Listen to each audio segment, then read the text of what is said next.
Coming back to Breatharianism, Ionized water, and Pranic Nourishment. And thank you so much for listening.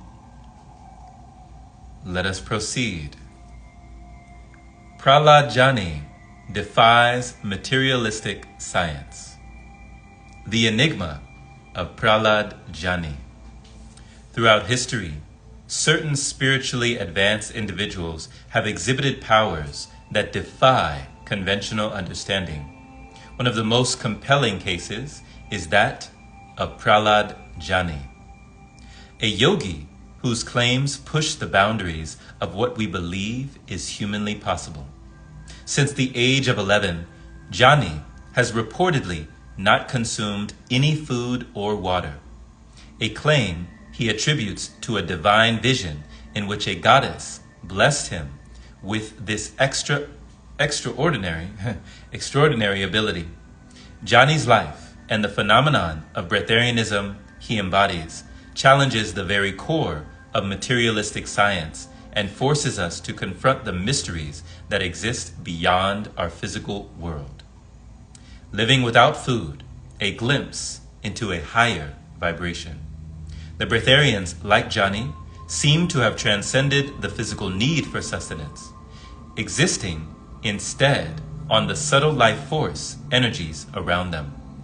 What is known in ancient traditions as prana, the possibility of living solely on prana, is not just a spiritual feat, but a radical shift on how we understand the relationship between the body and energy. Jani, by some divine intervention or mystical training, appears to have tuned his body to a higher vibrational frequency, allowing him to live without food or water. A feat that seems to violate every principle of modern biology. And yet, his story is not an isolated one. Other Breatharians, such as Giribala and Therese Newman, have also been reported to live without food for extended periods. These individuals represent a mysterious pathway to a new form of existence. One that requires attunement to higher planes of energy, a light in times of crisis, the potential of anidia. In a world plagued by famine, war, and natural disasters, the idea of living without food is not just a spiritual curiosity, it is a potential lifeline. Imagine a reality where, in times of extreme scarcity, we could simply tap into the energy that exists all around us and sustain ourselves without the need for physical nourishment. While this idea may sound fantastical, it forces us to consider the untapped potential of the human body and its relationship with the universe. Jani's case suggests that perhaps, under the right circumstances, humanity could discover the means to survive without the trappings of the material world. Of course, Breatharianism is not a realistic option for the vast majority of people, but what if the very limitations we perceive about food and nutrition are part of a broader cultural construct? What if our deepest assumptions about the need for physical sustenance were to shift, allowing for a more subtle, energetic form of nourishment? This would mark a profound transformation in our understanding of the body, nutrition, and the role of spiritual practice in sustaining life. A gradual path towards purification. The path to Breatharianism is not an abrupt shift, but a gradual refinement of one's body and soul. Advanced yogis who attain this state often start by transitioning from cooked foods to raw foods, from solid food to juices, and eventually to water and prana alone. This purification process parallels their spiritual evolution. Each step forward into the realm of subtle nourishment also brings them closer to divine realization. As masters of yoga have long taught, Inidia is attainable, but only for those who have patiently prepared their bodies through meditation, detoxification, and the purification of their mental and emotional states. This slow withdrawal from physical sustenance is comparable to overcoming a powerful addiction. I agree. For food has become a form of dependence, not unlike a drug. Too fast, too quickly, without the proper spiritual preparation, results in starvation or death. But for those with the discipline and purity of spirit to endure, Breatharianism opens the door to an entirely new way of being, one where the body thrives on subtle vibrations of life force energy itself. The mystical powers of Breatharians Jani, Giribala, and Therese Newman. The lives of Breatharians like Prahlad Jani, Giribala, and Therese Newman reveal a fascinating connection between Inidia and spiritual enlightenment. Yogananda, in his seminal work, Autobiography of a Yogi, we've read that on here on the Pranic pages as well, tells of these remarkable individuals who defied the physical laws of nature. Giribala, for instance, was known to live for decades without eating, her body sustained by divine grace and the subtle energies of the cosmos. Therese Newman, a Catholic mystic, similarly survived for long periods without food, subsisting only on the Holy Eucharist. Prahlad Jani, let me see. Will it allow me to see? Okay. Eucharist, the Christian ceremony commemorating the Last Supper in which bread and wine are consecrated and consumed. Interesting. Holy Eucharist. Prahlad Jani's case stands out as particularly extraordinary, not only because he reportedly lived without food or water since childhood, but also because he has been subjected to scientific scrutiny. Twice, in 2003 and 2010, he was placed under observation in a hospital where doctors monitored him for periods of 10 and 15 days. During these studies, Jani neither ate, drank, nor excreted any bodily waste. An impossible feat according to mainstream biology. Yet despite this irrefutable evidence, the scientific establishment largely ignored Jani's case, dismissing it as either an anomaly or worse, a hoax. Western skepticism versus the mystical reality. The resistance of Western materialistic science to Jani's abilities reflects a deep cultural bias. The rigid belief that physical sustenance is the only possible source of life, energy, blinds many scientists to the spiritual and quantum dimensions of existence. To accept the reality of Breatharianism would require a paradigm shift, a radical rethinking of how energy flows through living organisms. The evidence provided by Jani's documented hospital stays should have sparked a revolution in our understanding of human potential, yet it was met with disdain and ridicule. And that reminds me, I remember a quote, I think it was perhaps either Gandhi or Arthur Schopenhauer. And it might have been Arthur Schopenhauer, but one of them said, all truth goes through three phases. First, it is ridiculed, it's laughed at, right? Second, it is violently opposed. And third, it is accepted as self-evident. It's like they finally give up. They're like, okay, you got me, right? How could it be any other way? Of course. And they say all truth goes through those three phases. First, they laugh at you. Then they violently oppose you. They get angry, right? And then they're like, okay, we give up, right? It must be true. Skepticism is rooted in a profound ignorance of the subtle principles that govern the universe. Materialist scientists, entrenched in their worldview, refuse to acknowledge that life may be sustained by forces other than food. They remain fixated on the limitations of the physical body, unwilling to consider the possibility that our cells, when properly attuned, could draw energy from quantum fields or the pranic forces that permeate all of existence. In their arrogance, they dismiss the very real possibility that humans could evolve beyond their dependency on food. Prahlad, a living proof of the supernatural. Prahlad life is living proof that there is more to existence than meets the eye. His ability to live without food or water is not just a physical anomaly. It is a testament to the power of divine energy to sustain the human body.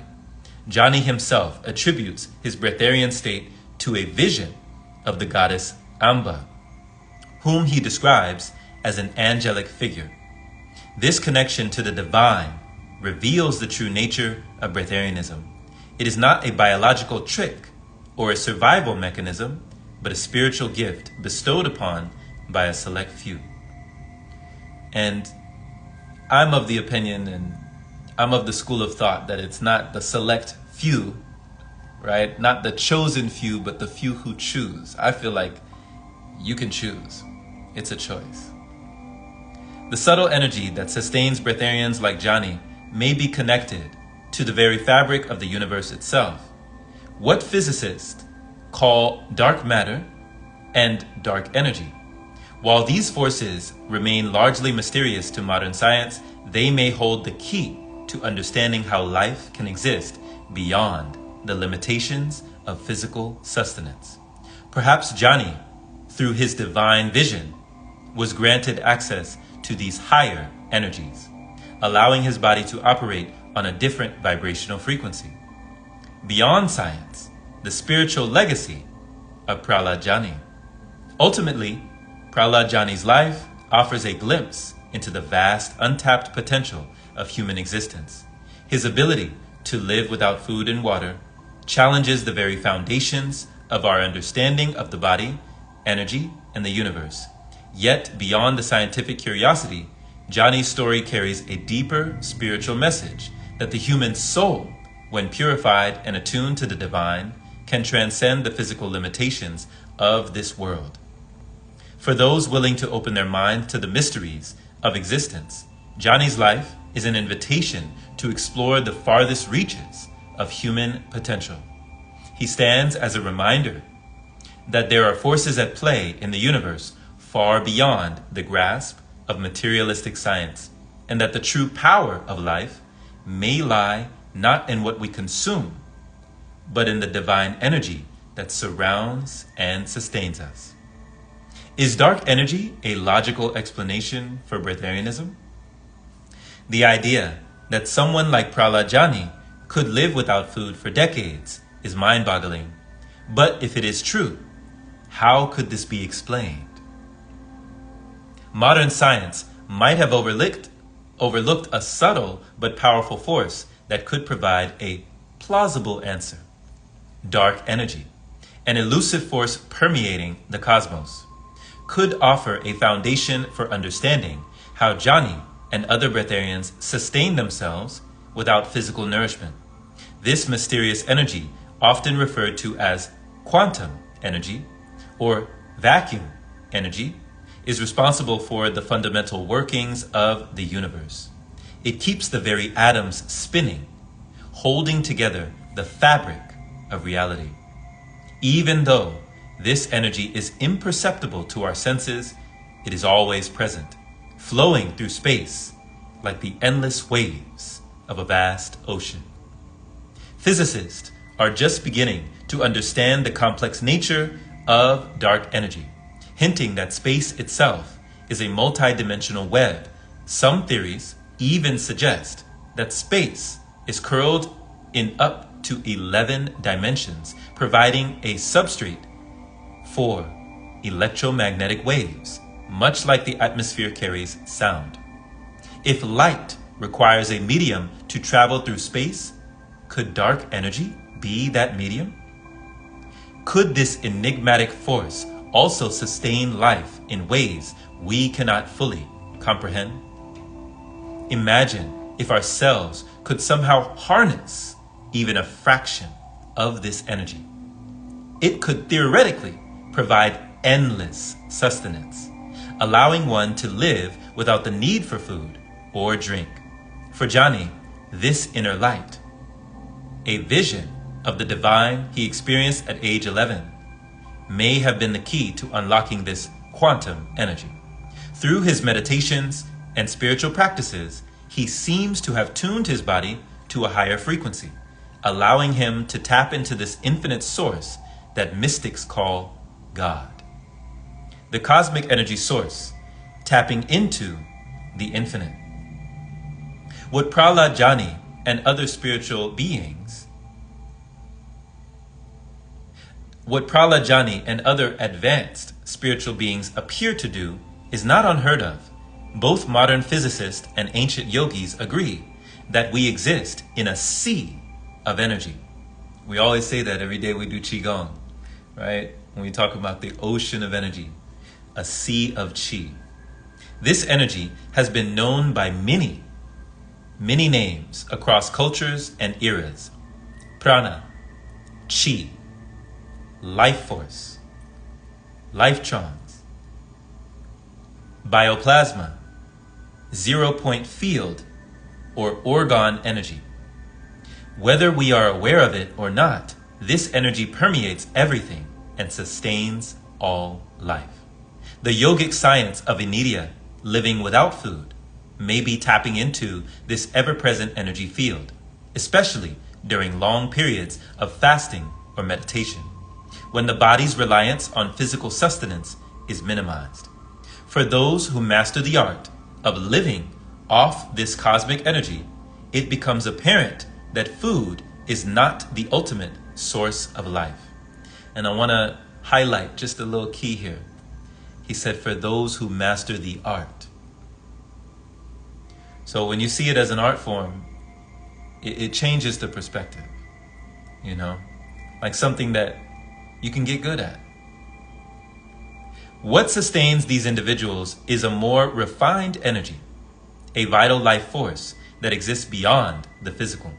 This life force, or prana, is intricately linked with spiritual ecstasy, heightened states of consciousness, and even the development of ojas, a subtle energy said to be responsible for health, vitality, and longevity.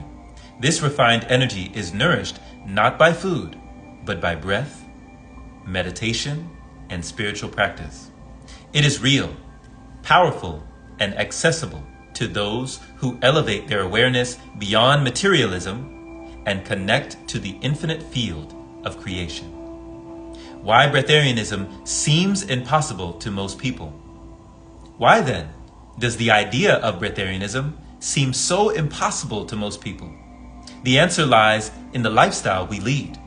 The average person, living a life deeply entrenched in materialism and sensual indulgence, is disconnected from the natural energies that can sustain them. Our attachment to food, and indeed our belief that food is the only source of sustenance, keeps us tethered to a material existence. In a sense, we are all addicts, dependent on physical nourishment for survival because we have cut ourselves off from a subtler, more divine source of energy. The modern lifestyle isolated in artificial environments, away from nature, disconnected from the rhythms of the earth, only deepens this separation.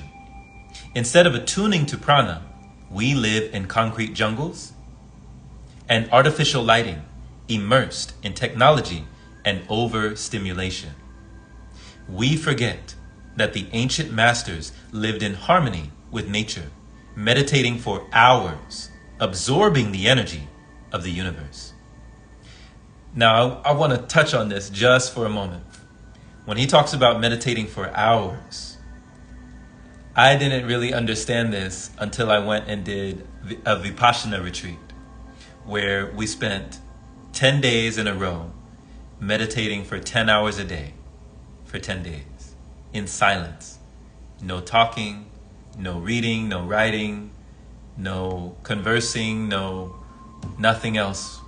We would go to the dormitory, the residential hall, right? The women went to their dormitory, the men went to their dormitory, and then we would all reconvene back in the meditation hall, and we'd do an hour of meditation. Then we would leave, we'd go back, we'd rest for an hour, we'd come back, do another hour, we'd take a break, then we come back, do another hour, take a break, come back, do another hour. We went to the dining hall and people were eating, and I was fasting during this time, but it was crazy. It was crazy to think all those hours just sitting down, doing nothing. All those hours. It started to stack up, and I think it was by day 3 or 4, I really started to feel the effects. It was like, okay, there's no escape. Like, there's no stimulation, there's no entertainment that I can escape or I can run to. This is it. Like, it's just me, myself, and I just sitting here. And like 30 of us just around me, just boom, sitting down, right? Some people were sitting down on like multiple cushions and, multiple things that they had to plump this cushion and really sit down. And it was cold out there. It was in Lava Hot Springs, Idaho. We were freezing. It was snowing. I didn't even know it was going to be snowing, so I still had my sandals. They called me Black Jesus because I was walking in the snow with my sandals on. But there was no stimulation. There was nothing to distract you from yourself. And had I had a different mind, had I not already had a practice of meditation before going in, I think it would have been very difficult. There are people in my family, I'm pretty sure, would have gone crazy. They would have lost their minds. There were some people in the group, I think it was like maybe 27 of us left by the end. 3 people had to bow out. They had to leave. Because it was like mental surgery. It was almost like you were on an operating table and you're the patient, but you're also the surgeon. And you're like drilling in your mind, drilling down to the deep levels, the deep recesses of your subconscious, and just pulling out all of the emotional trauma, all of the things that you've ever experienced in life are just coming to the surface. They're finally able to bubble to the surface. And you're just sitting down for hours. And sometimes it's excruciatingly painful. Sometimes it's enlightening, it's blissful. Sometimes it's wistful. Sometimes it's just, oh my gosh, it's exhilarating. And then sometimes it's just, this is too much. But you're getting in touch with your body. You're getting in tune with yourself at a cellular level. And your body is changing at a cellular level. And you're really rewiring a lot of the things that go on inside. And when I left this Vipassana retreat, and they gave us our cell phones back when we left, I almost didn't want to log back on. Like, I almost didn't want to log back into Instagram because I had been without it for 10 days straight, been in silence. And it was like almost I was inviting violence. After all of the silence, it was like I was inviting violence back into my life by getting on here, Of course, I have other reasons why I continue to get on here and talk to you and do these videos. I feel it's my purpose, to be in service. But I definitely hesitated when they gave us our cell phones back because it was like, I finally felt like I was free. Like, do I want to go back to that digital world? Like, I could hear everything. I could feel everything. I could sense things at such a level that I never had been before. Or maybe I had just forgotten.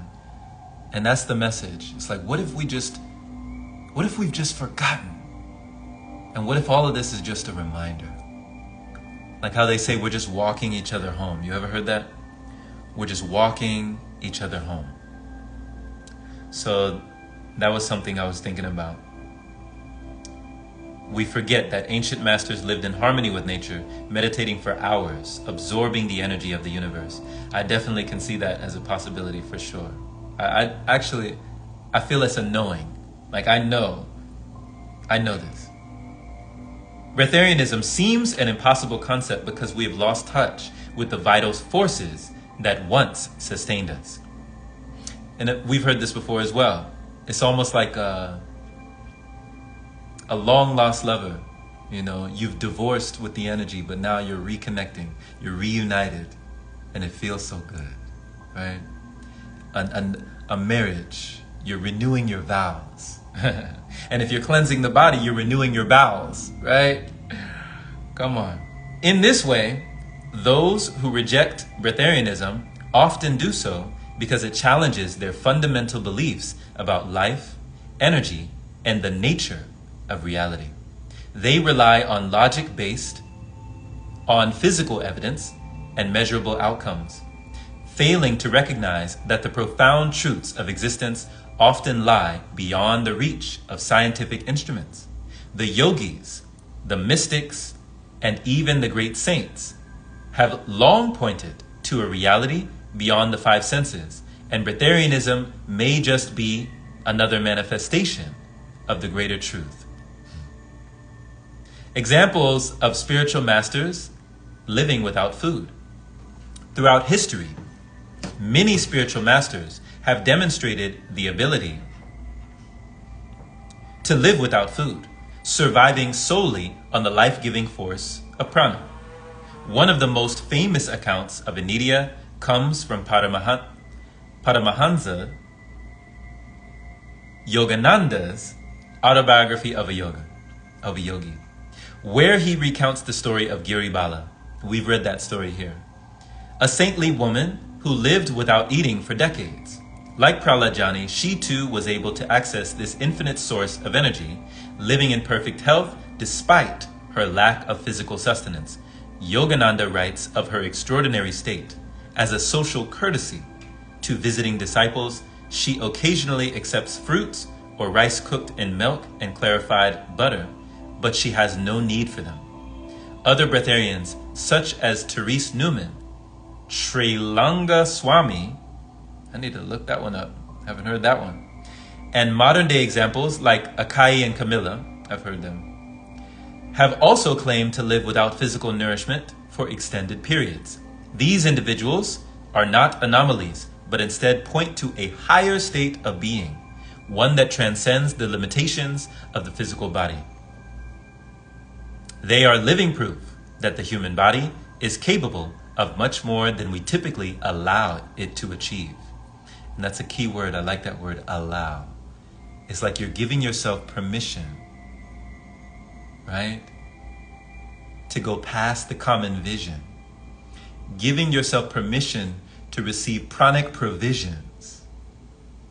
Giving yourself permission to step out of the kitchen, right? Wow. My own experience with Anidia. Breatharianism, to me, has always held a deeply personal significance.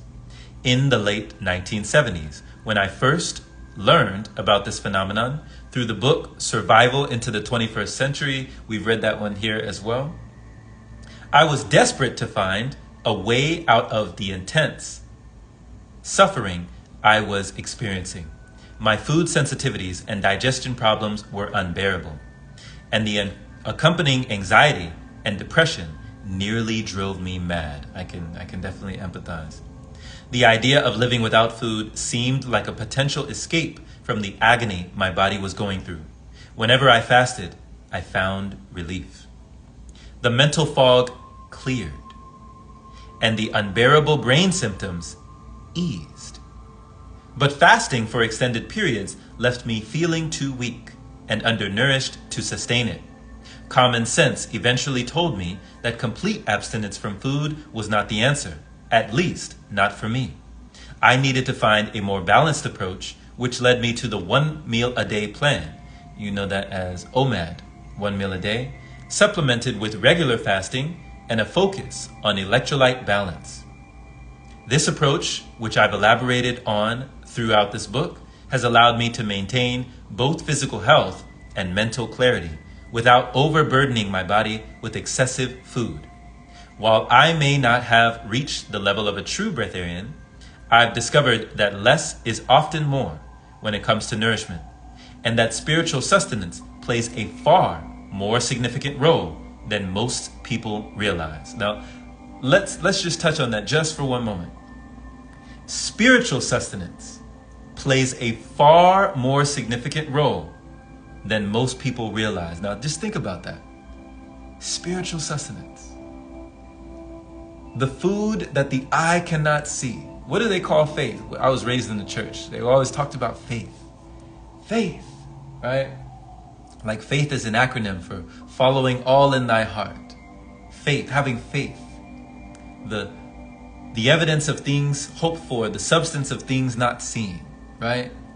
Or maybe that's backwards. The substance of things hoped for, the evidence of things not seen. That's faith. You're having faith in something that the naked eye cannot perceive, but the body can receive. The body can retrieve from the atmosphere. And it takes faith, patience, time, effort, also surrender, letting go, which some people would think would take no effort at all, but sometimes the hardest thing for anybody to do is just let go, to just surrender and allow the body to do what it was always designed to do. Do you know it is now a conspiracy theory?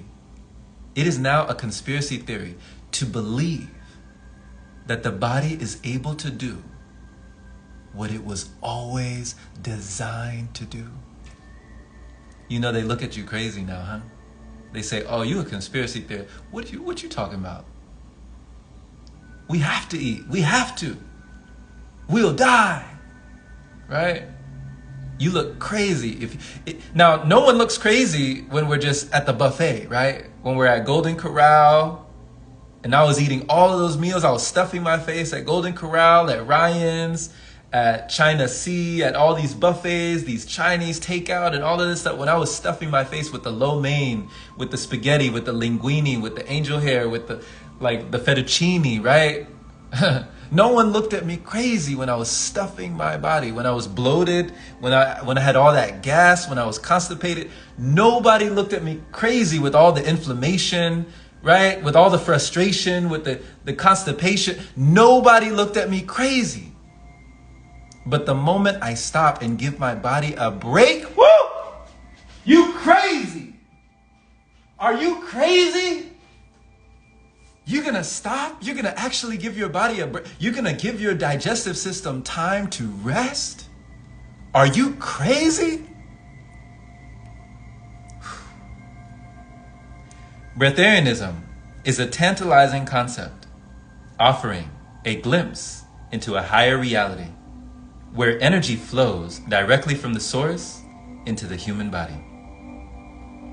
While it may seem unattainable for most of us, it serves as a reminder that we are beings of infinite potential, capable of far more than we can ever imagine.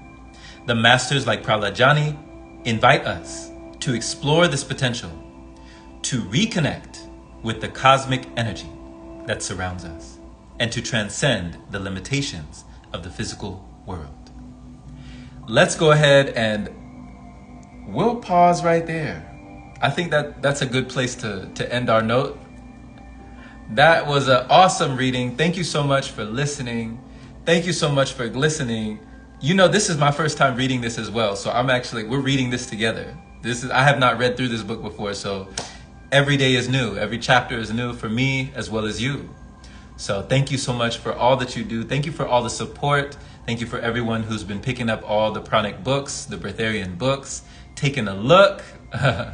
And check out the website that we have for you with books just like this one, as well as other books, other audios, other videos. That website for you is called patreon.com/pranicpath, with a wealth of knowledge, just a whole library of literature just for your viewing, your auditory, and your reading pleasure. It is always a treasure. Once again, that website for you, patreon.com/Pranic Path. Take care, stay aware. We'll see you soon, and stay in tune. This has been Jerome Shaw with some more wisdom of the ages. We'll see you next time on the Pranic Pages.